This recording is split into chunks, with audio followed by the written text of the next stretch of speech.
एक काउंटर है, उसके ऊपर 12-12 पीस लगे हुए हैं और वो रस्सी से बंधे हुए हैं। एक काउंटर के ऊपर एक कोने में एक अंकल खड़े हुए हैं जो कि अक्सर लाइब्रेरियन जैसे लगते थे और वो बड़े गुस्से से आपको देखते थे। आप कहते थे कि मुझे मेरा यूनिफॉर्म चाहिए और वो आपको कहते थे ठीक है, चाइना के अंदर क्लास 6 का एक बच्चा ले और अफ्रीका के अंदर एक क्लास 6 का बच्चा ले, क्या उन दोनों को सेम दाम बैठाएगा? उनकी फिजिक ही सेम नहीं। That is where the game changer height system comes in. User एक ब्रांड को यूजर एक्सपीरियंस पर ट्रस्ट करता है। आपका एक्सपीरियंस शायद पहले दिन बुरा होता तो शायद आप मुझसे बात भी ना करते। गोरा देखिए कामयाब क्यों है, उसको दो चीजें बहुत अच्छी पता, know your self, know your customer. उन्होंने छोटे छोटे यूनिफॉर्म बनाए उन बच्चों के और उन बच्चों को पहना दिए। मार्केट में एकदम से शोर मच गया। छोटे छोटे बच्चे जब यूनिफॉर्म लाए ना तो पेरेंट्स को बड़े क्यूट लगे। पेरेंट्स ने कहा यार ये स्कूल हमें अच्छा लग रहा है। प्राइम कस्टमर आप पूछे मेरे से कोई मेरा कौन है तो मेरे लिए ना आप है ना आपका बेटा है। मेरे लिए आपकी जो बेगम है ना वो मेरी प्राइम कस्टमर है। बगैर समझे काम करना गुनाह है, समझ के फिर खुद करना हराम है।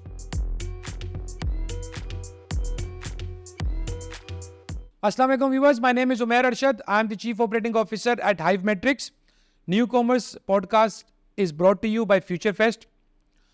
Today we have a guest with us who is young, talented and represents a group which is one of the largest uniform providers in Pakistan, especially in Lahore.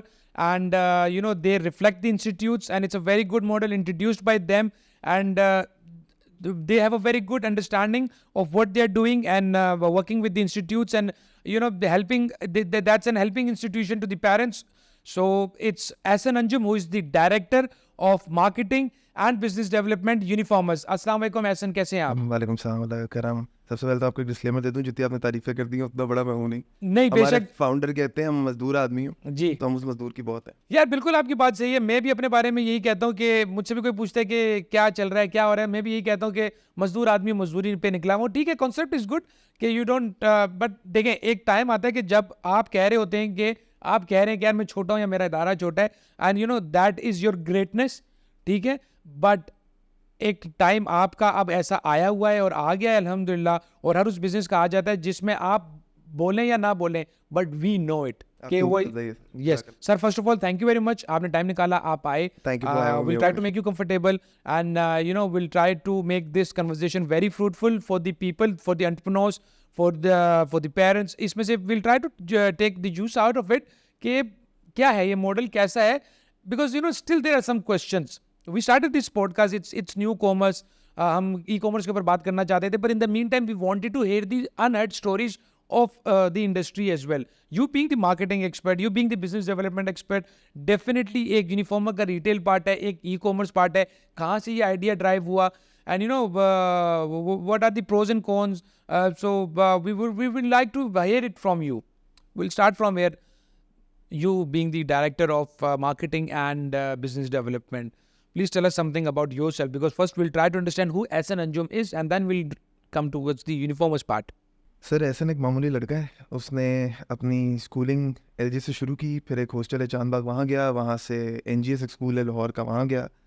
उसके बाद अपना A-levels ख़त्म करने के बाद एहसन के पास एक ही ऑप्शन थी, या तो यूनिवर्सिटी ऑफ मैनचेस्टर या लम्स।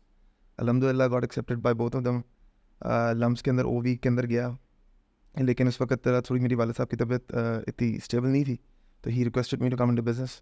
और उस वक्त मैंने लम्स फिर क्विट करके फिर मैं FC आ गया था, क्योंकि लम्स की टाइमिंग थे सुबह 8 बजे से शाम को 8 बजे तक। FC के थोड़े से फ्लेक्सिबल टाइमिंग्स हैं, यू नो दैट। तो फिर मैं साथ साथ पढ़ता रहा, साथ साथ मैं सीखता रहा कि काम किस तरह करना है। जर्नी तो मेरी खैर 14 साल की उम्र से मैं काम कर रहा हूँ। ज़रा उस वक्त अम्मा पैसे कम देती थी कैंटीन के लिए और ज़रा शशके टमखे वाले दोस्तों के बीच में बैठते थे, तो रियलाइज़ यही होता था कि यार ये कम है और मांगने की आदत थी नहीं, तो कमाना शुरू कर दिया। I started with the call centre. एक एजेंट था वहाँ पे, हम लोग UK और USA के क्लाइंट्स को प्रोडक्ट बेचते थे। फिर वहाँ से एक इंटर्नशिप मुझे मिल गई एक MNC में, पाकिस्तान की one of the biggest MNCs। उसके बाद कुछ दोस्तों के साथ दिल किया तो हमने एक इवेंट मैनेजमेंट कंपनी खोली, जिसमें अल्हम्दुलिल्लाह आई कैन प्राउडली से कि इसमें हमने थिएटर भी किया, हमने कॉन्सर्ट भी करवाए, हमने we manage all kind of events. और उसके बाद फिर ये सारा मेरे स्कूलिंग में हुआ है।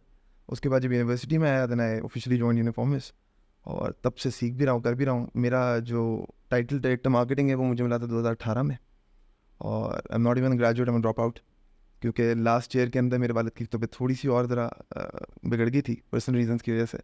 तो उसके बाद आई ड्रॉप आउट ऑफ यूनिवर्सिटी, और उसके बाद मैं यूनिफॉर्मर्स में। Well, Ahsan, there is a saying I normally quoted कि an idiot with a plan can beat a genius without a plan. Education does matter. बिल्कुल एजुकेशन करनी चाहिए, बट समटाइम्स वो कहते हैं कि इंसान बुरा नहीं होता, हालात बुरे हो जाते हैं, ठीक है।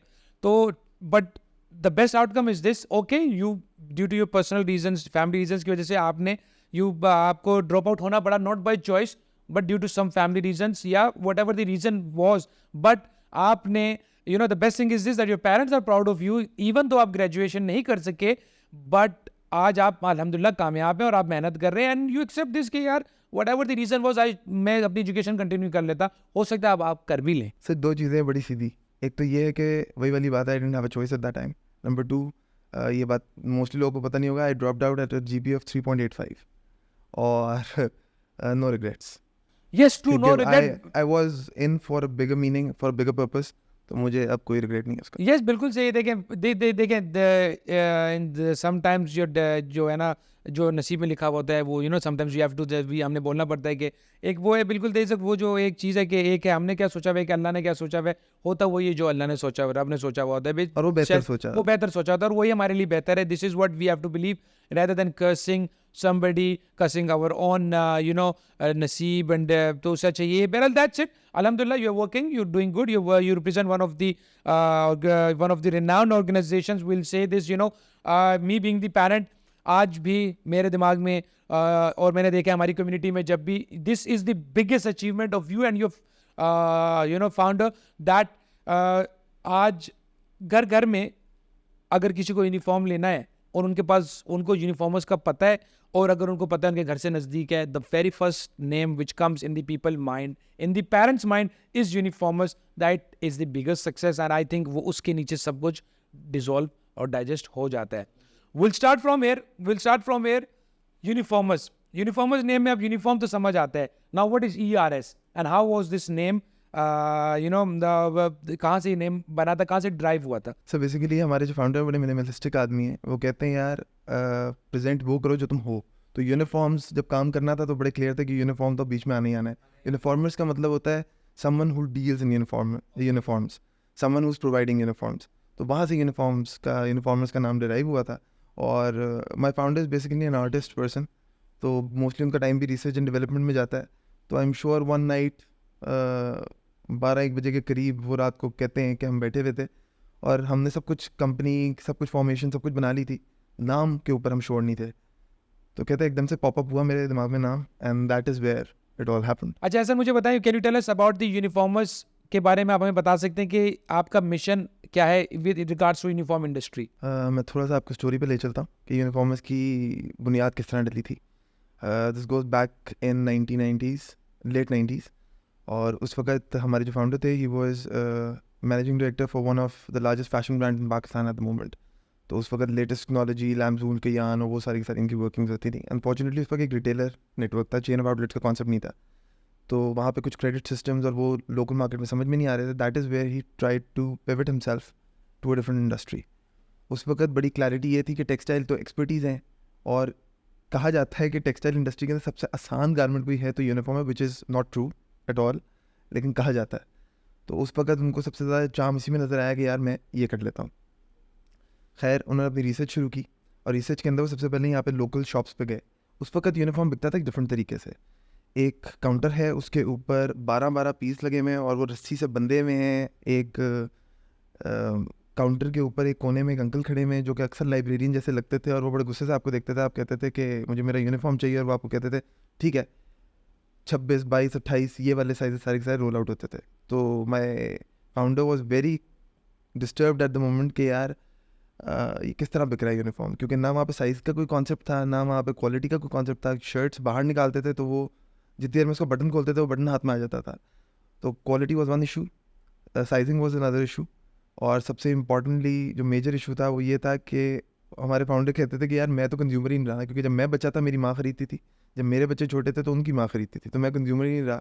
और जब मैं अब इस मार्केट में आया हूँ तो थिंग्स आर क्वाइट डिफरेंट। उनको ये मार्केट में 2 प्रॉब्लम्स तो सबसे पहले नज़र आई थी, बल्कि 3। एक substandard quality, high grading system और शेड्स का प्रॉब्लम। उसके चक्कर में उनको शेडिंग का प्रॉब्लम इसलिए नहीं आया, टेक्सटाइल के आदमी थे, उन्होंने कहा मैं मैनेज कर लूँगा। क्वालिटी का भी उन्होंने कहा मैं मैनेज कर लूँगा। Height, sizing was one thing जिसके अंदर वो थोड़ा सा स्टक हो गए। ठीक है, किसी वक्त उन्होंने एक ब्रिटिश कंपनी को एक्सपोर्ट की थी कुछ गारमेंट्स, तो वो बेसिकली सेंटीमीटर्स के अंदर साइजेस थे, यानी 110, 120, 130। तो उन्होंने उनको कांटेक्ट किया कि यार ये आप लोगों का साइज रेटिंग क्या है। उन्होंने कहा जी हमें तो नहीं पता, हमारे पास तो सीधे से साइज चार्ट्स आते हैं। तो मैनचेस्टर के अंदर इसका एक कोर्स होता है, बॉडी कंटूर्स का कोर्स कहलाता है वो, तो आप वहाँ आइए और वो कोर्स कर लीजिए, आपको समझ में आ जाएगा। हमारी उस वक्त हेड ऑफिस और फैक्ट्री अंडर कंस्ट्रक्शन थी, और वो छोड़ छाड़ के हमारे CEO चले गए थे मैनचेस्टर। वो 6 महीने उधर जाके बॉडी कंटूर्स का कोर्स करके हाइट ग्रेडिंग सिस्टम को समझ के फिर आए पाकिस्तान में। यहाँ पे आके उनको रियलाइज़ हुआ कि बाहर के दौर में, क्योंकि उनका बाहर आना जाना बहुत था यूरोप वगैरह के अंदर, तो 2 चीज़ें पाकिस्तान में कम थी उस वक्त। एक चेन ऑफ आउटलेट्स का कॉन्सेप्ट नहीं था, और एक कैटलॉग बिजनेस का नहीं था। चेन ऑफ आउटलेट्स जो आज हम आज देखते हैं, किसी भी ब्रांड की मल्टीपल आउटलेट्स हैं हर जगह पे। और दूसरा पॉइंट था कैटलॉग बिजनेस। कैटलॉग बिजनेस भी बाहर उस वक्त लेट 90s की एक बहुत हाई गेम थी। वो ये था कि आपके पास मैगजीन आते थे, आप उसमें से प्रोडक्ट्स देखते थे, you would call the person और वो आपके घर पर डिलीवर कर देता, यानी पुराना ई-कॉमर्स। तो उन्होंने अल्टीमेटली यही सोचा था कि ये हाइट ग्रेडिंग इतना आसान मैं कर दूंगा कि सिर्फ मुझे बच्चे का कद चाहिए और मैं उसे नेक टाई से लेकर सॉक्स तक एग्जैक्टली उसी साइज़ के अंदर गारमेंट दूंगा, जो कि अल्हम्दुलिल्लाह आज हमारी जो सक्सेस स्टोरी है उसके अंदर 95% ऑर्डर फ्री गारमेंट हम प्रोवाइड करते हैं। तो ये ई-कॉमर्स तो आज आया दुनिया के अंदर। ये 20 साल पहले जब ये मिशन रखा गया था तो उस वक्त ही ई-कॉमर्स सोच के रखा गया था। चेन ऑफ आउटलेट्स का कॉन्सेप्ट इसलिए आया था क्योंकि हम चाहते थे कि यूनिफॉर्मस के डिफरेंट प्रीमियम लोकेशंस के ऊपर कस्टमर केयर सेंटर्स हों। Basically these were customer care centres. और उस वक्त बेसिकली ये कॉन्सेप्ट वे अराउंड करता है हाइट एंड वेट का। लेकिन पाकिस्तान में कुछ चीज़ें आप अकॉर्डिंग टू कभी आपको अपग्रेड करनी पड़ती हैं, कुछ चीज़ें आपको डाउनग्रेड करनी पड़ती हैं टू मेक थिंग्स वर्क।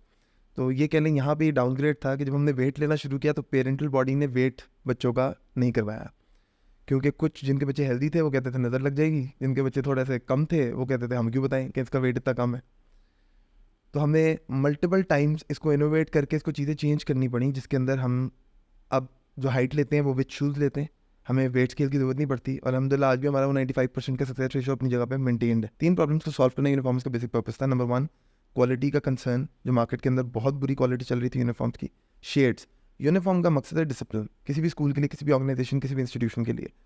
हम स्कूल वेयर वर्क वेयर दोनों करते हैं, तो हमें इसलिए आइडिया है कि अगर डिसिप्लिन नहीं है ना एक इंस्टीट्यूशन में तो that won't grow. Shade is a very integral part of that particular project. और तीसरी चीज़ थी साइजिंग। अब मैं आज किसी यूनिफॉर्म की दुकान पे जाऊं तो मैं उनसे कहूँगा कि यार 22 नंबर की शर्ट दे दो, 32 नंबर की पैंट दे दो, 4 नंबर की सॉक्स दे दो, 2 नंबर की टाई दे दो। पेरेंट कब तक याद रखेगा, कितनी चीज़ों को याद रखेगा? आप खुद एक पेरेंट है, आप बताएं, आपको ये चीज़ें नहीं याद रह सकती। True, I agree. देखें, और अगर आपके 4 बच्चे हैं, और अगर आपके 4 बच्चे हैं या 3 बच्चे हैं, मतलब to be honest I tell you something, मैं यूनिफॉर्म से लेता हूँ अपने बच्चों के कपड़े, ठीक हो गया, यूनिफॉर्म सॉरी। तो मैं अभी भी जब भी जाता हूँ यूनिफॉर्मर्स तो वहाँ जाता हूँ, what I need is this, I enter there, ठीक हो गया। सबसे पहले I don't have to take my child with my self, एक बार ले गया मैं, फाइन फेयर, ठीक हो गया। और you know it should be an end to end solution, एक कि मुझे टॉप टिल बॉटम हर चीज़ वहाँ से मिलनी चाहिए, ना कि मैं टाई आपसे ले रहा हूँ, शर्ट वहाँ से ले रहा हूँ। एक ये बहुत बड़ा प्रॉब्लम हम फेस करते थे। इवन कि मैं अगर आज से 10 साल पीछे चला जाऊँ, तो मैंने जब अपने बच्चों के यूनिफॉर्म लेना शुरू किए तो हमने उन शॉप से भी यूनिफॉर्म लेना शुरू कर दी थी जो कि those people are not just selling the uniform, but वो दूसरी भी टी शर्ट्स भी, और यू अंडरस्टैंड, वो जो दूसरे गारमेंट्स होते हैं हमारे, जो हम डे टू डे वेयर में बेचते पहनते हैं। तो दैट मीन के आप जो कॉन्सेप्ट लेके आए, डेफिनेटली वो कॉन्सेप्ट दैट वाज दिस, के जिसका काम उसी को साजे, जिस we यूनिफॉर्मर्स say you that we will provide you end-to-end solution. And look, now this is what when I requested you to come to the podcast, what was the reason? This was the reason कि आज से पहले कि मुझे तो नहीं पता था, और मुझे नहीं लगता कि बहुत कम लोगों को ये बात पता होगी कि यूनिफॉर्मर जब बना तो उसके CEO ने जाके 6 महीने का मैनचेस्टर से कोर्स करके आए। That means how dedicated you and your organisation is. फिर उसके बाद बिल्कुल सबसे बड़ा चैलेंज किया है कि एक टाइम, अच्छा कुछ बच्चे हैं जो 34, 36, 38 में फिक्स हो जाते हैं। जैसे मेरी बेटी है, she is very slim but she is tall. अच्छा मेरा जो बेटा है वो ही इज़ अब क्लास और अपनी एज के मुताबिक ही इज़ टॉलर। मेरे लिए ये काम नहीं करता कि मैं जाके बोलूँ 34, 36 दे दे। अच्छा जो बेस्ट मॉडल की चीज़ है, जो मैं अपना एक्सपीरियंस बता रहा हूँ आपको, कि हम जाते हैं यूनिफॉर्म्स में जाके, जी ये बच्ची है, क्या class 8, height, it's their job and your salesman are माशाल्लाह ट्रेंड एंड इक्विप्ड कि वो और बच्चा डील करके मुझे यूनिफॉर्म दे दे और हम यूनिफॉर्म लेके जाए। मैं आपको इसकी छोटी सी मिसाल दे देता हूँ। आप चाइना के अंदर क्लास 6 का एक बच्चा ले और अफ्रीका के अंदर एक क्लास 6 का बच्चा ले, क्या उन दोनों को सेम गारमेंट आएगा? Never ever. उनकी फिजिक ही सेम नहीं है। बिल्कुल। That is where the game changer height system comes in.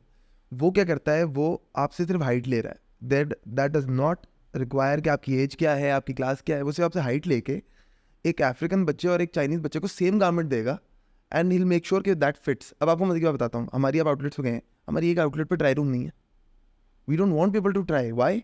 Because हमारे गारमेंट में ज़रूरत नहीं है. Sir this is what I am telling you ना कि सबसे बेस्ट चीज ये. अच्छा अब आप और कह हर रहे हैं. Sorry to cut you off, लेकिन हर दुकान में हमारी एक स्केल ज़रूर लगा हुआ है. यस देखिए बिल्कुल इसी तरह जब हम आगे बढ़ेंगे तो हम आपकी वेबसाइट ई कॉमर्स को भी डिस्कस करेंगे. This is what I have noticed. Trust me, you know, I do the business development myself as well. Once I went, you know, to meet one company or organization नहीं कहूँगा, company कहूँगा जो कि uniforms बनाते हैं. अच्छा uniforms के अंदर भी बड़ी कैटेगरी आ जाती है. We are talking about school uniforms. इधर आर्मी यूनिफॉर्म्स भी आ जाते हैं. अनदर यू नो बहुत सारी और ऑर्गेनाइजेशंस के भी यूनिफॉर्म आ जाते हैं. वर्कवेयर आ जाता है. तो yes and we deal in workwear by the way. You deal in workwear we deal in अच्छा वर्कवेयर. वर्क आप करते हैं. Because I knew this. ये नहीं हमारे पास जो कॉन्सेप्ट आया है यूनिफॉर्म्स का वो ये डेफिनेटली वो होलसेल और वो बल्क हमारी और जो वो रिटेल की और जो ई कॉमर्स की प्रेजेंस है वो मोस्टली स्कूल वेयर के ऊपर है. लेकिन हम पाकिस्तान में बहुत सारी चेन्स के ऊपर हम यूनिफॉर्म सप्लाई कर चुके हैं. हम एक्सपोर्ट करते हैं स्कूल यूनिफॉर्म भी और वर्कवेयर भी. Very good. तो मैं जब वहाँ पे गया तो वो जो वहाँ पे उन्होंने when you know we were discussing about the uniforms वो चाह रहे थे कि कैसा मॉडल हो.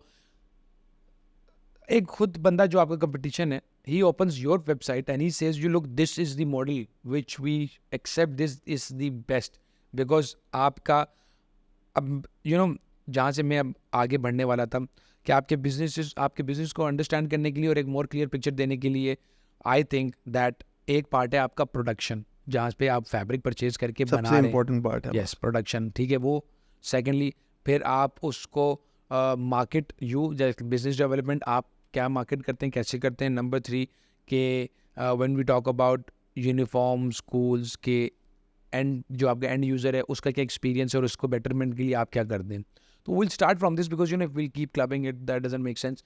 What will do is this. Please tell us about Uniformers production manufacturing because you claim that you provide quality uniform as well. Now this is the question कि size भी हल हो गया सारा कुछ हल है लेकिन मैं जो पैसा दे रहा हूँ क्योंकि फिक्स प्राइसेस है इज इट वर्थ इट और not. I mean we as a parent do not have the option but yes we would like to hear this that what makes you different in terms of providing the quality and what is your manufacturing process. अच्छा सबसे पहले तो एक चीज़ uniforms के बारे में सबको समझनी चाहिए कि ये यूनिफॉर्म ये पाकिस्तान का वाहिद इदारा है यूनिफॉर्म्स के अंदर जो यार्न टिलेड प्रोडक्ट चलता है. मतलब मैंने कभी मार्केट से जाकर लेफ्ट ओवर कपड़ा ही लिया. मैंने कभी किसी मैन्युफैक्चरर से नहीं कहा कि बना बनाया कपड़ा मुझे दे दो. हम लोग डायरेक्टली जाते हैं. इस वक्त पाकिस्तान की जो टॉप स्पिनिंग फर्म है वहाँ से यार्न परचेज होता है जो कि गारंटीड है, जो एक्सपोर्ट करते हैं. एक्सपोर्ट लेवल का मटेरियल हम लोग यार्न लेते हैं. हम अपनी स्पेसिफिकेशंस के ऊपर उसको वीव और नेट करवाते हैं. अपनी स्पेसिफिकेशंस के ऊपर उसको डाई करवाते हैं. अपनी स्पेसिफिकेशंस के ऊपर वो कट टू बैक हमारे फैसिलिटी के अंदर होता है. तो ये हम क्यों करते हैं इसकी 2 रीज़न है बेसिकली. नंबर 1 क्वालिटी आप तभी मेंटेन कर सकते हैं जब आप ग्रास रूट लेवल से चीज़ चला रहे हो. अगर मैं एक कपड़ा ले लूँ ना मार्केट से, मुझे नहीं पता इसमें कौन सा यार्न यूज़ हुआ है कौन सा ब्लेंड यूज़ हुआ है, मैं उसको उस तरीके से ट्रीट करूँगा और बाद में उसने क्या रिएक्शन देना है मुझे नहीं पता. आज मैं क्यों आपने नोटिस किया होगा मेरे हर प्रोडक्ट के ऊपर 100% मनी बैक गारंटी है. और शायद मैं आपको दावा नहीं कर सकता लेकिन ये मेरा पर्सनल एक्सपीरियंस है. MNCs भी जो पाकिस्तान में है इंक्लूडिंग नेक्स्ट और इंक्लूडिंग जॉर्डानो एंड स्टाफ, वो भी आपको जब रिटर्न एंड एक्सचेंज की बात करती है ना तो आपसे कहती है मेरा बिल है 7 दिन का टाइम है आपके पास या 14 दिन का टाइम है आपके पास, आप गारमेंट वापस ले आइए और वापस ला के उसको रिटर्न एंड एक्सचेंज आप करवा सकते हैं. आपको पता है यूनिफॉर्म्स के अंदर आपको बिल की ज़रूरत नहीं है. सिर्फ टैग एंड टैक्ट होना चाहिए. आप महीने बाद गारमेंट वापस ले आएँ, हमारी टीम आपसे सवाल नहीं करेगी क्योंकि आपको नहीं समझ में आया. हमारा गारमेंट चलता फिरता कैश है आपकी जेब में. बिल्कुल आई एग्री दिस. क्योंकि वापस लेने के लिए तो मैं गारमेंट बना नहीं रहा.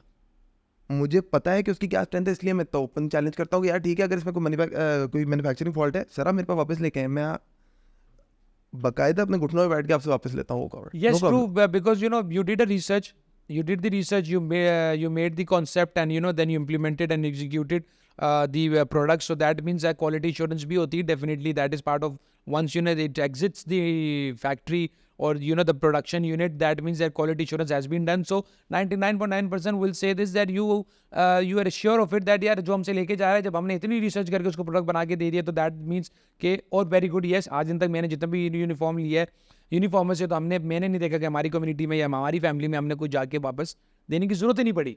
ये बहुत बड़ा प्रॉब्लम था कि my wife you know she वो मेरी वाइफ का भी कॉन्सेप्ट यही है, खुद जाना है लेने के लिए यूनिफॉर्म और बच्चे को साथ लेके जाना है। और उसकी एक और चीज़ मैंने बड़ी अच्छी नोटिस की है कि हमें आपसे जब यूनिफॉर्म लेते हैं तो हमें आपका यूनिफॉर्म बच्चे के ऊपर लगा के चेक करने की भी ज़रूरत नहीं पड़ती कि ये इसको फिट भी हो रहा है या नहीं हो रहा है, because we trust you so much that we trust the brand and we trust the the people, the employees over there, that they are equipped. User एक ब्रांड को यूजर एक्सपीरियंस पे ट्रस्ट करता है। Yes, आपका experience शायद पहले दिन बुरा होता तो शायद आप मुझसे बात भी ना करते, बिल्कुल। ठीक हो गया। आपका एक्सपीरियंस पहले दिन से अच्छा था, इसीलिए शायद आप एक रिटेंशन कस्टमर बन गए मेरे लिए कि आप बार बार उसके ऊपर आ रहे थे। दूसरी बात बड़ी सीधी आ गई कि मैं यान टू एंड प्रोडक्ट क्यों चल रहा हूँ।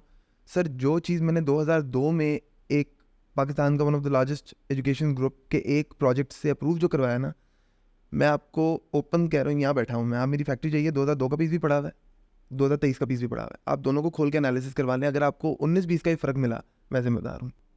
So that means कि your Consistency in organization quality is is very important. Yes, consistency, quality is very important, and you and your organization is committed. कि what we are committing, we are delivering Sir, it, and we'll keep delivering in it. simple words, we buy our faults. मैं किसी को कभी school में या किसी corporate के अंदर जब भी हम जाते हैं, हमारी B2B मीटिंग्स हो रही होती हैं, मैं कभी किसी को नहीं कहता कि I am providing fault free uniform. No, I am not, क्योंकि इसके अंदर इंसानी इंटरवेंशन है। कपड़ा तो कट गया, लेकिन फिर काटना लोगों ने है, उसको सीना लोगों ने है, इसके सारे के सारे process there are actually run by human beings. तो I can not guarantee human beings can be faulty, we can be faulty, our products can be faulty. I do not guarantee के we are providing fault free uniforms, but yes, one thing I guarantee is we buy our faults. All right, जो हमारी गलती होगी अगर निकल आई, sir हम उसके खरीदार खुद हैं। fine. मुझे ये बताएं कि considering the current economical and political and climate situation of the Pakistan, things are not stable. अच्छा, अब since you or your organization claims that we provide good quality and in order to provide an end-to-end good product, definitely it comes up with the cost, because it doesn't means कि हम ये सब कुछ करें और फिर एक economical price पे या एक lower economical price पे ये product बनाए. So how do you compete with your competitor in the market? Because if you are delivering good quality and the price is economical as well, it's too good to be true. So please tell us about how do you what's your take on this, that आप अपने competition के साथ कैसे compete कर रहे हैं? अच्छा sir, सबसे पहले तो गोरा देखिए कामयाब क्यों है, उसको दो चीज़ें बहुत अच्छी पता है, know your self, know your customer. वो दो चीज़ें हम भी बेसिकली उन्हीं रूल से चलते हैं आगे। वी नो कि हमारी स्ट्रेंथ क्या है। हमारी स्ट्रेंथ है टेक्सटाइल मैन्युफैक्चरिंग, गारमेंट के अंदर हम यूनिफॉर्म को और एक इंस्टीट्यूशन की और एक स्टूडेंट की या एक एम्प्लॉई की हम मैंटालिटी समझते हैं, तो हम उसके हिसाब से गेज कर रहे होते सारी की सारी चीज़ें। 2020 के बाद आप सही कह रहे हैं, इकोनॉमिकल चैलेंजेस बहुत थे पाकिस्तान में, और महसूस ये हो रहा था कि ये गारमेंट इस प्राइस पे शायद नहीं निकल पाएगा। अनफॉर्चुनेटली हमारे यहाँ ग्रे मार्केट का बहुत बड़ा अरूज है। अब वो प्रॉब्लम ये है कि मैं आज लंडे बाज़ार जाऊँगा, मैं वहाँ से जाके मुझे ये ब्लू कलर का कपड़ा मिल जाएगा, तो वो मैं ख़रीदूँगा, ख़रीद के मैं काटूँगा, काट के मैं यूनिफॉर्म बना के बेच तो दूँगा, और वो शायद यूनिफॉर्म्स की प्राइस से कोई 30-40 रुपये सस्ता ही होगा, ठीक हो गया। लेकिन जब उसी बच्चे को दोबारा यूनिफॉर्म चाहिए और वो बच्चा 4 महीने बाद उसी वेंडर के पास जाके कहेगा कि यार मुझे ये सेम ब्लू कलर का शर्ट दे दो, तो आपको सेम शेड नहीं मिलेगा, आपको सेम क्वालिटी भी नहीं मिलेगी। पहले हो सकता है उसमें कॉटन हो, अब उसमें पॉलिएस्टर होगा।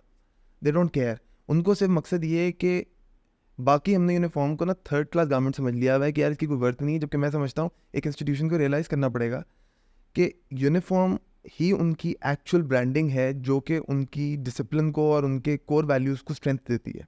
We need to look into that. We knew our audience, हमने आपको मज़े की बात बताता हूँ, 31% अप्रॉक्सीमेटली प्लस इन्फ्लेशन है इस वक्त पाकिस्तान में।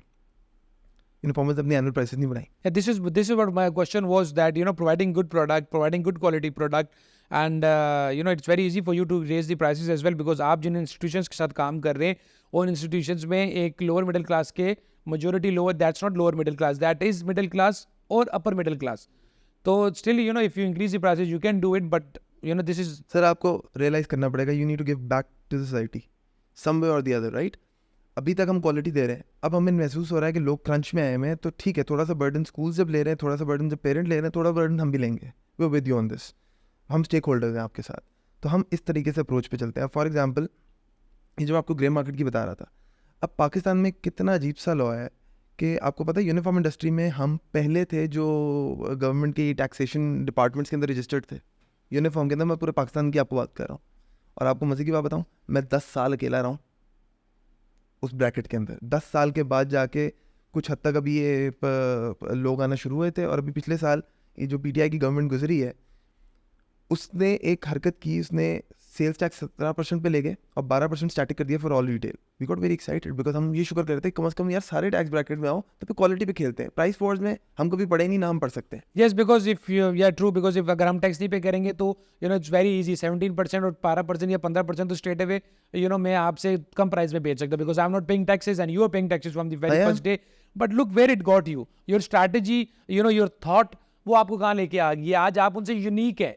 मतलब मेरे लिए when it comes to uniform doesn't matter कि यार आप मुझे क्या पैसे ले रहे हैं, मैंने सोचा भी नहीं है कभी। सर एक पुरानी मिसाल है, आपके बड़ों ने आपको सुनाई होगी, महंगा रोए एक बार, सस्ता रोए बार बार, ठीक बिल्कुल है? सही बात ये है। अक्सर मैं प्रोपोजिशन हमारी टीम बना रही होती है, वो कहती है देखें तो सही कि आप मार्केट से 2 गारमेंट लेते हैं, उन्होंने 2 महीने रुकना है, 2 महीने के बाद उसने फटफटा जाना है, या फिर उसने वेयर आउट हो के किसी तरीके से उसके कोई चीज़ टूट जानी है या बबल्स आ जाने कॉलर पे, कुछ ना कुछ हो जाना है। फाइन, ठीक हो बिल्कुल गया? बिल्कुल। वो आपको 4 महीने में 2 गारमेंट्स खरीदने पड़ते हैं। वो आपने 200 रुपये का गारमेंट खरीदा तो आपको पड़ गई 800 रुपये की बिल्कुल कॉस्ट। बिल्कुल। आप यहाँ पे 300 रुपये का गारमेंट खरीदा हो, पूरा साल जाए तो 600 रुपये कॉस्ट है। कॉस्ट वैल्यूएट तो करो यार। यस, कॉस्ट भी एवेल्युएट करने ही बिल्कुल, and it's about the comfort as well. ऐसा चले ठीक है, I can afford, I can buy 4 times in a year, but where is comfort. हर बार मैंने रिप्लेस तो करके चीजें ले ली, but there was no comfort. Second major thing which we saw in your organisation is this, that you brought this concept, affiliation वाला जो कॉन्सेप्ट है कि you go to school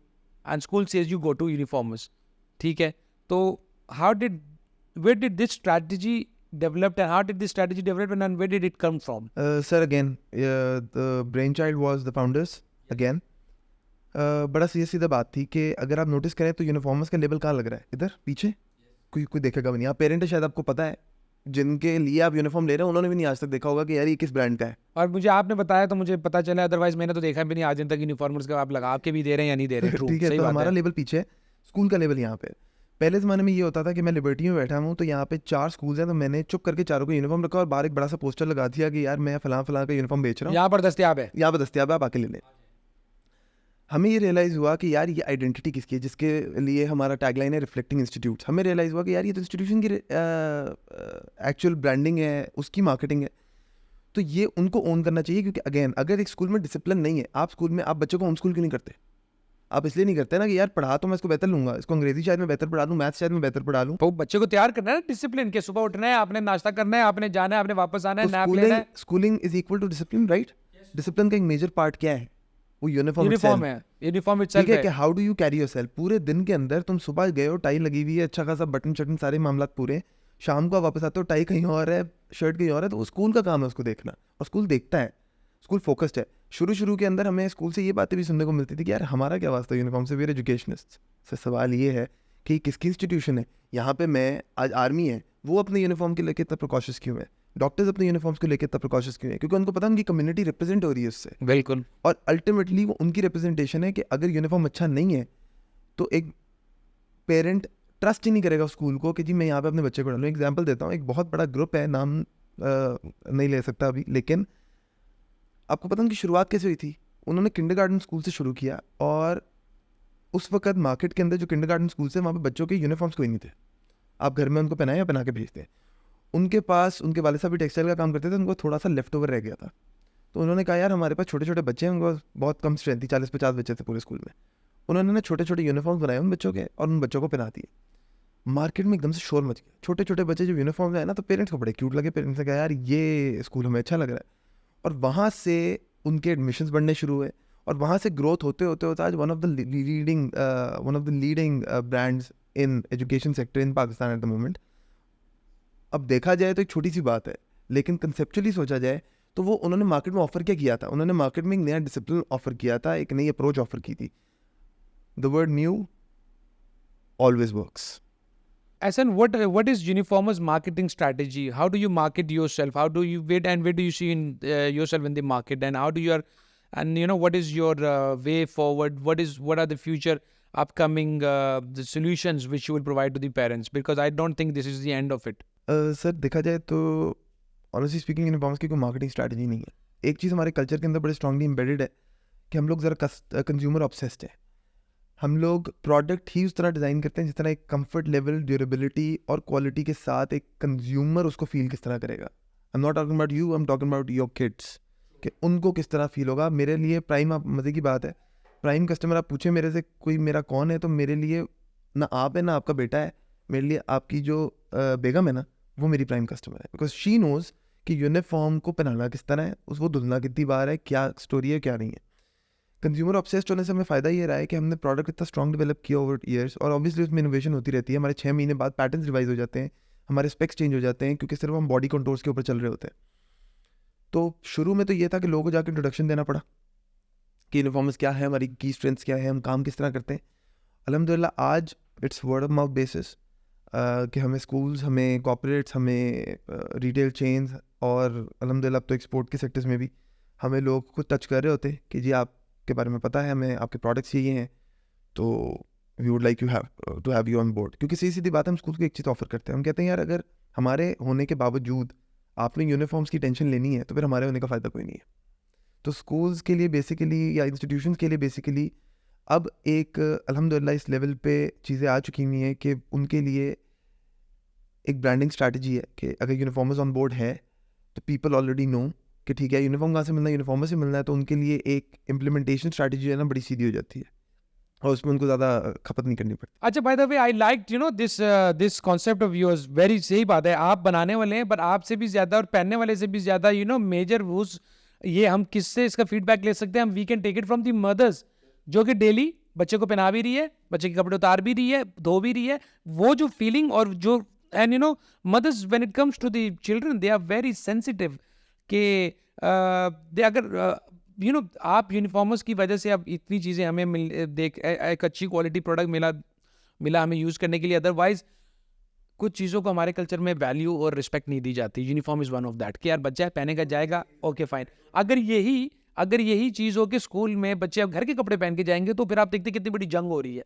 because हर माँ बाप चाहेंगे मेरा बच्चा उससे भी अच्छा पहने, कोई सर आउटफिटर्स माँ बाप पहने, के कोई लिए ब्रेकआउट इससे पहने, कोई बड़ी ज़ारा प्रॉब्लम पहने। कोई नहीं है, क्योंकि हमारी माँ, हम जब किंडरगार्टन में थे तो हमारा यूनिफॉर्म कोई नहीं था। हमारी माँ आज भी कहती है वो सबसे ज़्यादा अजियतनाक साल थे मेरी ज़िंदगी के, क्योंकि रोज़ एक नया ड्रेस, एक नया कॉम्बिनेशन, एक नया आउटफिट।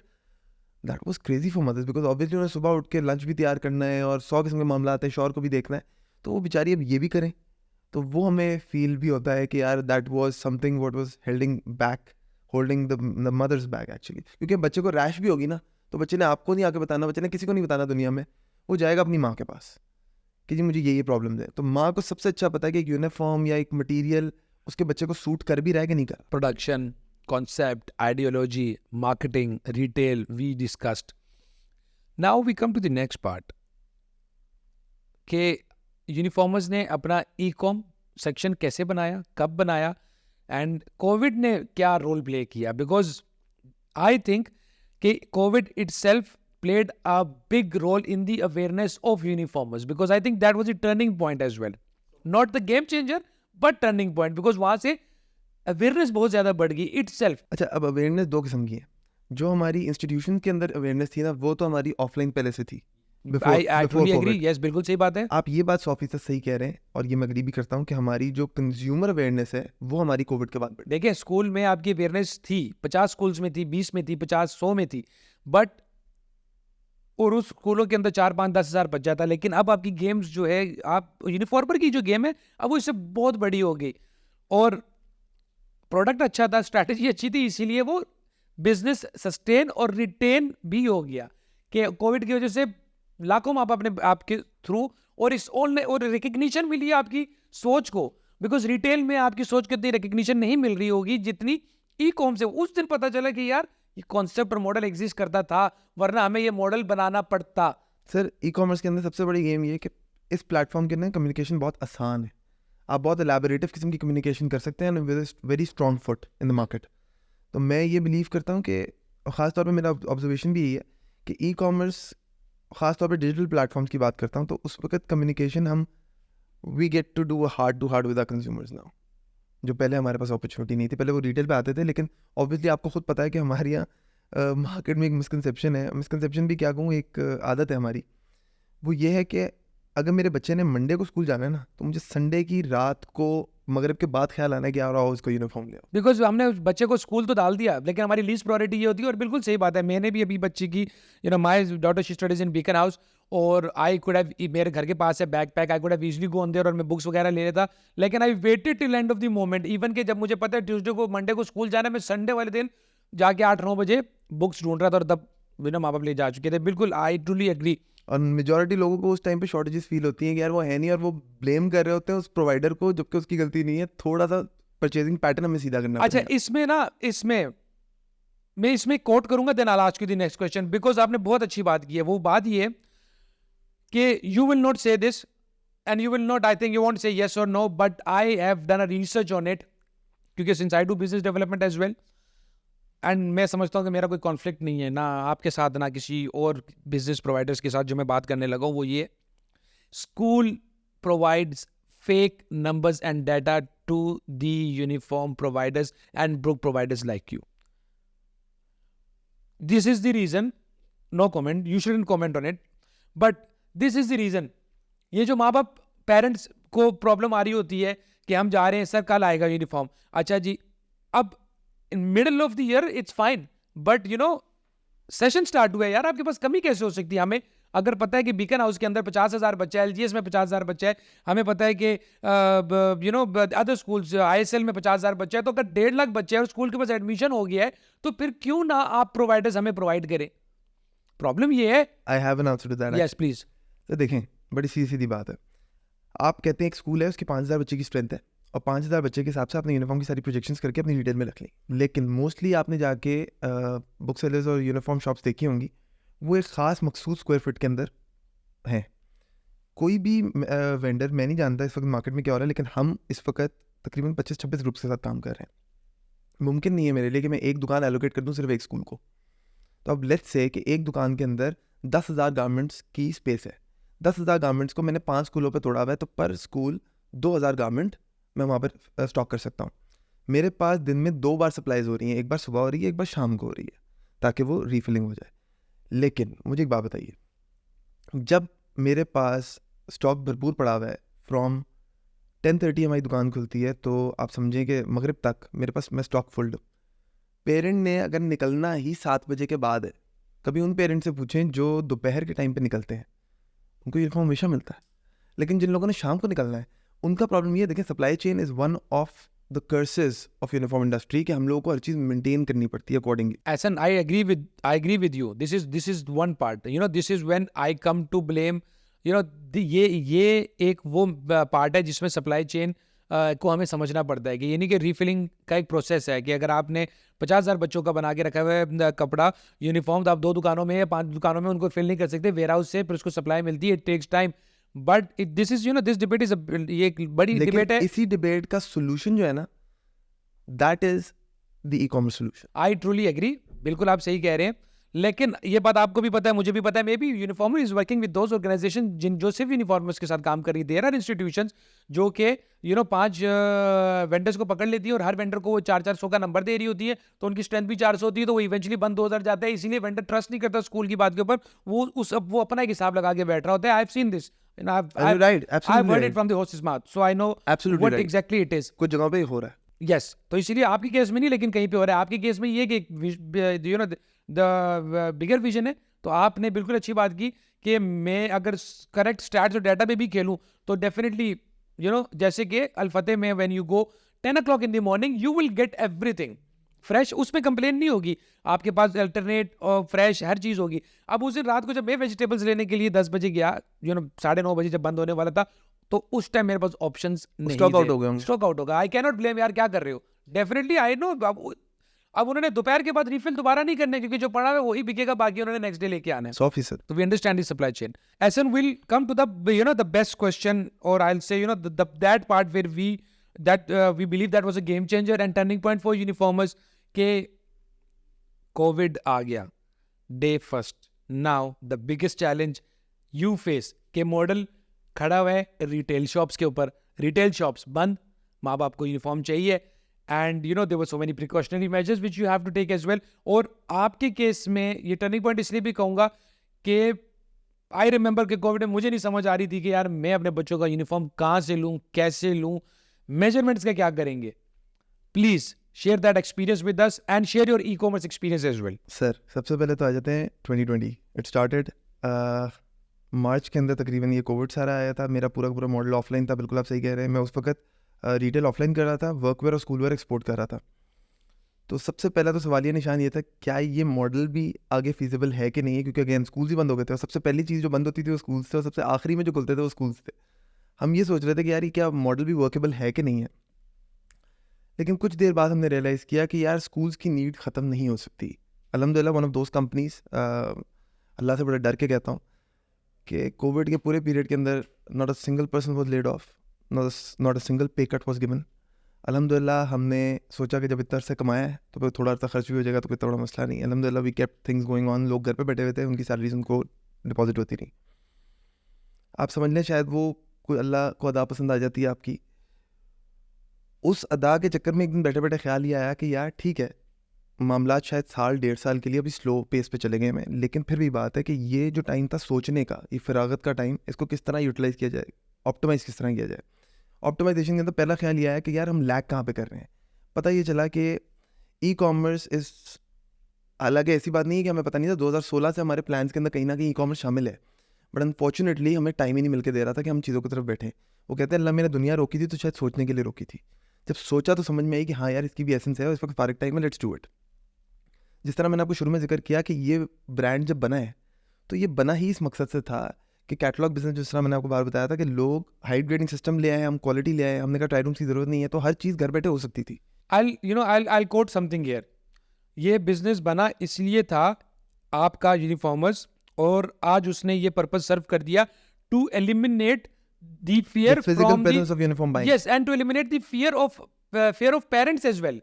क्योंकि जब भी यूनिफॉर्म की बात आती थी हम पेरेंट्स परेशान, यार ये आएगा नहीं जाएंगे, आएगा, जाके लेंगे और तभी लेके आएंगे. और लेने के बावजूद भी पता नहीं फिर, क्योंकि समटाइम्स आप लेके आके बच्चे को पहना के भेज रहे हो, छोटा हो गया, फट गया, ये हो गया, कलर उतर गया, एक बार धोया. तो your organization and this model eliminated the fear from the heart of the parents. Sir देखें ना, सीधी सीधी बात है, बड़ी सिंपलिस्टिक से अप्रोच है. हमने देखा कि पेरेंट्स को चाहिए क्या. वो कहते हैं हम फिजिकल आउटलेट पे इसलिए जाना चाहते हैं कि हम फिजिकली क्वालिटी देख लें, क्वालिटी की एश्योरेंस हम पहले दिन से दे रहे हैं. वो कहते हैं हम बच्चे को साथ इसलिए लेके जाना चाहते हैं ताकि हम साइज़ देख लें, साइज़ की एश्योरेंस, हाइट घर पे बैठे हुए हाइट दे दो हमें, हम आपको बता देंगे कि आपकी एग्जैक्टली आपके और प्रोडक्ट हाइट लेने का तरीका भी बता दिया कि आपने घर में अगर लेनी है तो कैसे लेनी है. सर वीडियोस पब्लिश्ड है यस उसके यस ऊपर, I know, we have seen that. ठीक है? यस, वो बता दिया. फिर उनको ये टेंशन है कि अगर चीज़ गलत आ गई या चीज़ ख़राब आ गई तो मैं क्या करूँगा. भाई मनी बैक गारंटी है, नहीं समझ में आएगा वापस कर देना, तुम्हें तुम्हारे पैसे मिल जाएंगे. वो जो 3 फियर्स थे ना माँ के, यस, वो ख़त्म करती है. आई थिंक ऐसा में आपसे अच्छा मैं यूनिफॉर्मर्स को बेच सकता हूँ. बैठे बैठे रन टाइम मेरे दिमाग में बात है कि you eliminated the fear after this conversation. This is the reason we want to have conversation with each and every person, because conversation से कंटेंट ड्राइव होता है और उसी से you get so many things in your mind. I meet so many people और I have never thought of that particular strategy, and I think वो strategy बनती है ऐसी है. इसीलिए मेरे मामू जो है उनसे मैंने बड़ा कुछ सीखा. उनसे मैंने एक जो चीज़ सीखी, वो एक चीज़ ये सीखी कि आज भी उनकी 60 ईयर्स 55 57 ईयर्स एज है, लेकिन अगर उनके पास 9 साल का या 10 साल का बच्चा भी जाएगा तो कोई बात करेगा तो वो उसको अहमियत देते हैं और सुनते हैं. अमल करना ना करना वो उनके ऊपर है, बट वो मुझे एक चीज़ बोलते हैं कि you should listen to people. Very important, never no, very important. Sometimes आप और मैं कन्वर्सेशन स्टार्ट करते हैं, फजूल कन्वर्सेशन एक आइडिया में चेंज हो जाती है, और आइडिया एक कंपनी में और एक ऑर्गेनाइजेशन में और फिर वो एक सक्सेस मॉडल में और फिर एक हिस्ट्री और फिर एक उसकी एक अपनी सक्सेस आ जाती है. This is where it started from. If it's your case बन गया कोविड में, सबसे बड़ा कोविड में चैलेंज क्या फेस हुआ आपको? A business was shut down. A business was shut down for a year and a half. No, सबसे बड़ा challenge in terms of e-com में क्या फेस हुआ कि आप आ गए ई कॉम के ऊपर.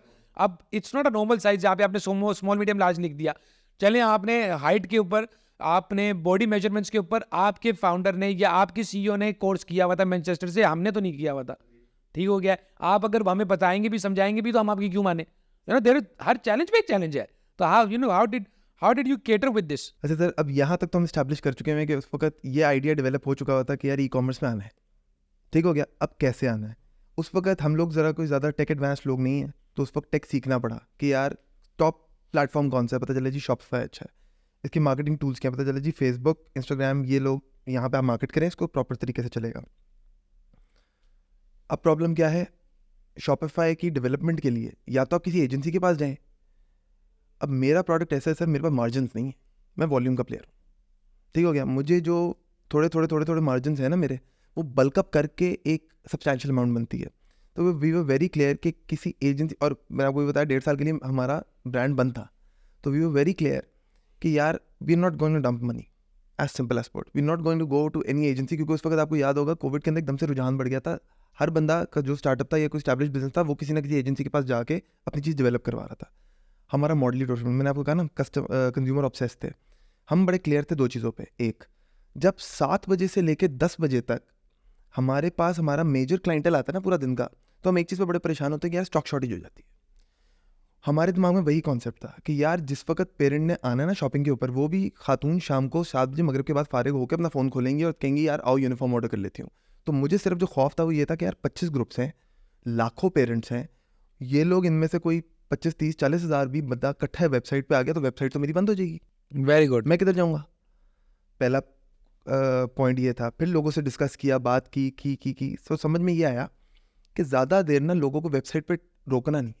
जिस तरह आप फैशन की वेबसाइट पे जाते हैं, यू गॉट विंडोज़, आप एक चीज़ देखेंगे फिर आप दूसरी चीज़ दिखाएंगे, आप जानबूझ के उनको रोकते हैं अपनी वेबसाइट के ऊपर। हमारा कॉन्सेप्ट टोटली ऑपोजिट था। The more time they will spend on a fashion apparel website, you know that the more convenient is for the business because they want to make money out of it. They'll Yeah, convert them ना, they जितनी देर convert. वो ज़्यादा आपके करेंगे। Case में तो देखिए conversion तो कंफर्म है, जिसने आना है उसे यूनिफॉर्म लेना है क्योंकि उसके बगैर उसने जाना नहीं है। एग्जैक्टली, तो क्योंकि वो अगर मेरी लेकिन वेबसाइट पे आ रहा है let's तो वो smooth the करने आ let's रहा है। smooth the journey. ठीक हो गया। Yes. तो मुझे बड़ा क्लियर था, मैंने कहा यार अगर लाखों लोग इकट्ठे आ गए तो ये तो वेबसाइट होल्ड हो जाएगी, हेल्ड हो जाएगी, और अगर हेल्ड होगी तो it will give a very bad impression. हमारा ज़रा आइडिया भी ये था कि हम कहते हैं हम स्लो पेस पे चलेंगे, लेकिन हम जब आएंगे तो हम परफेक्ट अप्रोच से आएंगे। खैर लोगों से बात की, इत्तेफाक से हमें कुछ लोग मिल गए जिन्होंने कहा हाँ जी हम आपको डेवलप करके देते हैं। फिर आइडिएशन आई कि जी इसको डेवलप किस तरह करना है। बात ये होती है कि आपने प्रोडक्ट को जिस वक्त कंज्यूमर को अंदर लेके आना है वेबसाइट के और ट्रांजेक्शन से उसको बाहर लेके जाना है, तो हमने नोटिस किया कि यार उसको ज़रूरत क्या है। Then we became parents in our mind. हमने कहा जी पेरेंट को क्या क्या सवाल होते हैं उसके जवाब निकालो सबसे पहले। तो हमें रियलाइज़ हुआ कि हमारी website should be a simple question and answer website. एक पेरेंट को हम आज भी वेबसाइट में जब लेके आते हैं, लैंड करवाते हैं, तो हम उसके साथ बड़े सीधे सीधे सवाल कर रहे हैं। स्कूल आपका कौन सा स्कूल है? कौन सा है, आपकी क्लास कौन सी है, जेंडर कौन सी है, हाइट क्या है, और उसके बाद वो विंटर है, समर है, और उसके बाद season. Yes, season. Season. Yes, हम उससे सारी की सारी क्वेश्चन, और वो भी उसको कोई टाइप इन नहीं करना। उसके बाद ड्रॉप डाउन आ रहे हैं, ड्रॉप डाउन के अंदर वो सिलेक्ट करेगा, वो सिलेक्ट करेगा, उसके पास एक कस्टमाइज लिस्ट आएगी जो सिर्फ उसी क्लास की, उसी जेंडर की, उसी हाइट के बच्चे की यूनिफॉर्म लिस्ट है उसके, और उसी सीज़न की। उसके पास सिर्फ वो कस्टमाइज लिस्ट आएगी। अब वो चाहे तो फुल आइटम ऑल सिलेक्ट कर ले और उसके पूरा का पूरा यूनिफॉर्म आ जाएगा, या वो एक एक करके अपनी प्रोडक्ट सिलेक्ट करके चेकआउट के बटन दबाएगा और वो वेबसाइट के बाहर है। आपको मज़े की बात बताता हूँ, इस वेबसाइट का ग्रॉस जो चेकिंग आउट टाइम है, अल्हम्दुलिल्लाह मैं आज भी कहता हूँ कि शायद पाकिस्तान की if I am not wrong one of the fastest website होगी, क्योंकि इन टर्म्स ऑफ चेकिंग आउट। हाँ 2.5 मिनट के अंदर इसका चेकआउट है सर। आप अंदर घुसें और आपने शॉपिंग करके जब आप बाहर निकल गए तो 2.5 मिनट के अंदर यूर डन। सेम वही एक्सपीरियंस है जो आपकी रिटेल शॉप पे। I go to the retail shop, I enter क्या चाहिए, class Beaconhouse, class 8, gender female, winter, shalwar kameez whatsoever, okay, निकाला, दिया, बिल, बाहर। एग्जैक्टली जो वहाँ पे लोग कर रहे हैं सवाल, यहाँ पे आपसे वेबसाइट कर रही है। लेकिन Yes. मैं लोगों को ज़्यादा रोम अराउंड उधर करवा इसलिए नहीं सकता क्योंकि अगर ट्रैफिक होल्ड होगी then I get alright, stuck up. एसन we have covered all part. मुझे आपने short, simple and short answer देना है, ठीक है। सबसे पहले वो इस बात का देना है कि आपने ये बात बोली कि हमारा मार्जिन बहुत कम है, इसीलिए हम इतने महंगे और एक्सपेरिमेंट्स नहीं करते। What is the reason and when you will you be doing, और आपके बिजनेस को रिक्वायर भी है या नहीं, दैट इज के when it comes to e-commerce, हम पेड मार्केटिंग एड्स की बात करते हैं। आप तो पूरा साल पेड मार्केटिंग एड्स नहीं चला रहे हैं। अगर वो चला रहे हैं तो you not spending a lot. What is you being the director of marketing, what is the reason you are not spending a lot on digital performance marketing? What is the reason? Sir एक reason तो primarily ये है कि we are in learning process. हमने e commerce जिस तरह बताया 2020 में लॉन्च किया और we try to take it slow and study. मेरा आज भी मेजर बिजनेस जो है मेरा रिटेल संभालता है, तो I am actually covered from that side. E commerce के अंदर हमारी एक फाउंडर की एक कहावत है, बगैर समझे काम करना गुनाह है, समझ के फिर खुद करना हराम है। तो आजकल हम समझने के प्रोसेस में, हम समझ रहे हैं, आहिस्ता आहिस्ता इसके ऊपर करेंगे, क्योंकि अभी तक जब तक चीज़ें, क्योंकि हमारा इस वक्त रिटेल ऑटोमेटेड है, एक्सपोर्ट सेक्टर ऑटोमेटेड है। क्यों? क्योंकि हमें वो समझ है, हम आज बैठ के कमरे के अंदर फैसले कर सकते हैं। टेक के अंदर आपको पता है जितनी इनोवेशंस डेली बेसिस पे हो रही हैं, you need to be up to date. तो आजकल हम उसको स्लोली एंड ग्रेजुअली कर रहे हैं और स्पेंडिंग, मैं नहीं समझता spending is the only reason कि जहाँ से आपको पेरेंटल बॉडी आएगी. आई थिंक आपका मैसेज और स्ट्रॉन्ग फुटिंग हो मार्केट के अंदर, तो कम स्पेंडिंग से भी क्लाइंट आ जाता है. All right, yes, I'm not telling you to, spend massive somewhere. All right, you don't have to. देखिए, I understand कि आप 1200, 1400, 1500 अगर 2000 रुपये का एक यूनिफॉर्म बेच रहे हैं, उसके ऊपर अगर आपकी कॉस्ट 500-600 रुपये आ जाती है तो इतना आपका मार्जिन नहीं है. फिर उसके बाद ई कॉमर्स के ऑपरेशंस की भी है, फिर लॉजिस्टिक्स भी है, फिर आपको उसके लिए फिर एक मॉडल आपको चेंज करना पड़ जाएगा कि यार कि मुझे प्रोडक्ट महंगा करके बेचना पड़ेगा. यस, लेकिन एक अवेयरनेस चलनी चाहिए. एक और एग्जांपल दूं, आपने पूछा कि कोविड के बाद इस टाइट इकोनॉमी में आप सर्वाइव किस तरह कर रहे हैं. बड़ी सीधी सीधी बात है, ग्रे मार्केट ना टैक्स ब्रैकेट में आई, ना उन्होंने और कुछ किया, तो वो आज भी हमसे फ़र्क रखते हैं. लेकिन हम एक चीज़ पे बड़े क्लियर थे कि हमने क्वालिटी नहीं गिरानी. कोविड के अंदर हमारा फैसला हुआ था कि यार इधर we go for a cheaper product और वी सपोर्ट आवर प्रोडक्ट. हमने सारों ने डिसाइड किया बोर्ड ने कि यार will support our product in such a way कि हमने अपने वॉल्यूम्स डबल कर दिए. Economies of scale, basic concept. हमें पता था हमें ये प्राइस अचीव करनी है. मैंने इस साल प्राइस नहीं बढ़ाई. आपको क्या लग रहा है कि मेरी कॉस्ट नहीं बढ़ी होगी पीछे से? मेरी कॉस्ट बढ़ी है, डेफिनेटली बढ़ी, और ये 31% ज़्यादा बढ़ी है. लेकिन मैंने जब वॉल्यूम डेवलप किए तो मेरी इकोनॉमीज ऑफ स्केल की वजह से वो मार्जिन निकला है जो मैंने आगे पास ऑन कर दी है. हाँ, लेकिन इसमें यू डोंट थिंक कि ये you are gambling on it, because for example अगर आप बात करते हैं, हाइपोथेटिकल एक बात करता हूँ कि एबीसी स्कूल का, अब आपने डेफिनेटली आपने जब प्रोडक्शन बढ़ाई है तो वो इस सीजन में तो फिट नहीं होती, वो आपने फिर 2 साल की प्रोडक्शन एडवांस में कर ली. सिर्फ उनकी नहीं बढ़ाई. मैं जो बात आपसे कर रहा हूँ कि वो हमने फॉर एग्जांपल हमने 2 नए प्रोजेक्ट्स पिछले 2 साल में खोले कि हमने गल्फ रीजन के अंदर अपनी एक्सपोर्ट्स वर्कवेयर किया, उसकी वो बढ़ा दी. हमने ओवरऑल फैक्ट्री की कैपेसिटी इंक्रीज की. ऑलराइट, फैक्ट, ताकि वो उस पर्टिकुलर प्रोडक्ट की नहीं, पर्टिकुलर ओवरऑल प्रोडक्शन आउटपुट हमने Fine. बढ़ा दी अपनी, ताकि हम अल्टीमेटली इकोनॉमी ऑफ स्केल के ऊपर पर प्रोडक्ट की कॉस्ट जो है वो बड़ी minimalistic. Fine, fair enough. Welcome to this question, which is this. Please let us know one of your case studies. What did Uniformers ने क्या किया किसी भी पर्टिकुलर इंस्टीट्यूशन के लिए? Because from where I see, आप अपना बिजनेस इस तरह लेके नहीं चल रहे हैं कि that you go to the ABC school, you tell them, अपना शेड्स देते हैं, अपने कलर्स देते हैं, अपनी स्कीम देते हैं, अपनी थीम देते हैं, हम आपको प्रोडक्ट बनाते हैं, बना के आपको दे देते हैं, आप बताएं. Because what I think is this कि आपका जो इदारा है वो इस चीज़ में भी काम कर रहा है कि you are providing consultancy services as well, कि ये करने से आपको क्या फ़ायदा है और इसको ऐसे करने से हमें क्या फ़ायदा है. तो I want you to, without mentioning any names, you can put up a case study in front of us कि what was the problem and what was the solution and what are the results. Sir बड़ी सीधी बात है. एक तो हम अपने आप को वेंडर कंसिडर नहीं करते. We consider ourself official uniform partners for any school. तो जब पार्टनर आ गया ना, तो मैं स्टेक होल्डर बन गया. जब मैं स्टेक होल्डर बन गया तो उस कंपनी की ग्रोथ भी मेरे पर भी डिपेंडेंट है. We very clear. हमारा बड़ा सीधा सीधा कॉन्सेप्ट है, क्योंकि हम यूनिफॉर्म को सिर्फ एक प्रोडक्ट नहीं लेके चलते, हम इसको एक विजन लेके चलते हैं. We want people to realise कि यार ये कितनी इंपॉर्टेंट चीज़ है एक इंस्टीट्यूशन के लिए. So what we do is, हम जाके स्कूल में अक्सर क्लेम करते हैं, बल्कि ग्रुप है भी नया है, लेकिन थोड़ा सा 2016-17 के अंदर उन्होंने रीवैम्पिंग की थी और काफ़ी स्ट्रॉन्ग फुटिंग पे है. हमने उनको बड़ी एक चीज़ बोली थी कि सर आप हमारी स्ट्रैटेजीज़ मान लें, मतलब कि आपके बच्चों के यूनिफॉर्म सही हों, उनके शेड सही हों, उनके मामलात सही हों, उनकी डेली बेसिस पे चेकिंग हो रही हो, और by the time they leave school वो इतने बुरे हाल में ना हों जितने अमूमन बच्चे हो जाते हैं. अगर आप हमारी एग्जैक्ट इम्प्लीमेंटेशन स्ट्रैटेजीज़ अप्लाई करते हैं, वी गारंटी यू कि ईयर एंड के ऊपर जो आपका normal year on year growth ratio है ना, उससे आपको बेहतर ग्रोथ रेशो मिलेगा. क्यों? क्योंकि आपकी मार्केटिंग बहुत स्ट्रांग हो चुकी होगी. एक्चुअली लोग मुझे मिसकंसीव करते हैं कि I am a brand. I am not a brand sir, I am a brand builder. Basically मेरा काम है कि जिन स्कूल के साथ मैं काम कर रहा हूँ मुझे उनको अपलिफ्ट करना है. उनके बच्चे बढ़ेंगे तो अल्टीमेटली इनडायरेक्ट फायदा उठाता हूँ. यार बिल्कुल आपकी बात में एग्री करता हूँ कि मेरे घर के बाहर में मेरे घर के बाहर से मैं जब रोज ऑफिस जाता हूँ तो लाहौर के 4-5-6 बड़े स्कूल्स मेरे रास्ते में आते हैं, जिनमें LGS भी है, जिसमें बीकन भी है, जिसमें ISL भी है, जिसमें फ्रोबल्स भी है, जिसमें अमेरिकन स्कूल भी है. सारे मेरी उस रोड से आते हैं. तो मैं जब वो रोज विजुअल्स देख रहा होता हूँ ना, तो जब मैं अपने ऑफिस पहुँचता हूँ तो मेरे दिमाग में कोई एक स्कूल का यूनिफॉर्म बैठ जाता है. अच्छा, हालांकि ना मैंने अपने बच्चों का एडमिशन करवाना है, ना मैंने यूनिफॉर्म लेना है, लेकिन स्टिल अब मेरी एक हैबिट बन गई है. तो बिल्कुल आई एग्री कि school uniform it presents the school. It's not just a uniform कि आपने कुछ पहन के स्कूल आना है, टाई. बिकॉज हम जब कॉम्बिनेशन बहुत मैटर करता है. आई स्टडीड अब्रॉड, ठीक हो गया. तो जब हम वहाँ पढ़ते थे तो हमने ये देखा कि, और आज भी एक बच्चा पैंट में स्कूल जा रहा है और एक बच्चा ट्राउजर में जा रहा है, और एक बच्चा हमने स्कूल ऐसा भी था कि जब हमारा पी डे होता था, अलग यूनिफॉर्म होता है, हमारा अलग यूनिफॉर्म होता था. अच्छा, उसमें शुरू में हम वाइट पहनते थे, फिर उसमें बाद में ये भी आ गया you can wear Adidas, Nike, कि स्नीकर्स भी पहन सकते हैं आप, और फिर उसके ऊपर आप एक ट्राउजर पहन सकते हैं, फिर उसके ऊपर एक उसकी पोलो आ सकती है। तो ये सारी चीज़ों से it attracts parents as well, it represents the institute as well, and definitely it reflects the institute. You know, you true that slogan We is are well the silent partners for any school.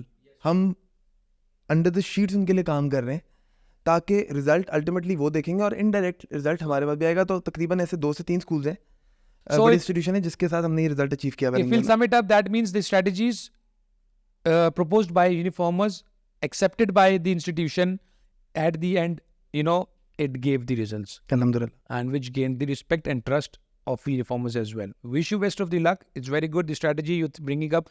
One session is not enough in order to understand the model and in order to drive strategies out of SN Anjum as well, because uniformer is a brand itself, and hats off to director of marketing and business development SN Anjum, that you know you're carrying the legacy, and you are so you know, the major problem which I feel is this in the industry, that you know we talk so much but we don't, but वो जो हमारे लफ्ज होते हैं ना, वो हमारी strategy से मिल नहीं रहे होते, लगता है कि हम बोल ही जा रहे हैं।